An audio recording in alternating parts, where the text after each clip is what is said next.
начала его существования. И наш первый руководитель, Анатолий Федорович Анаприенко, он нас учил всегда дисциплине и ответственности.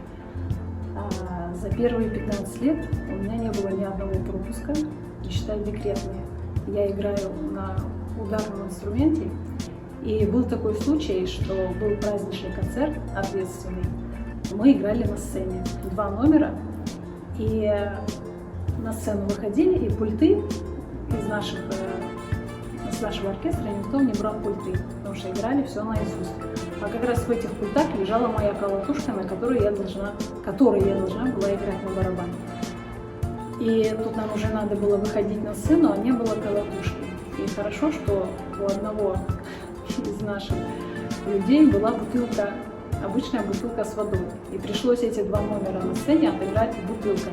Хорошо, что я стою во 2-м ряду, и, наверное, не сильно было заметно это.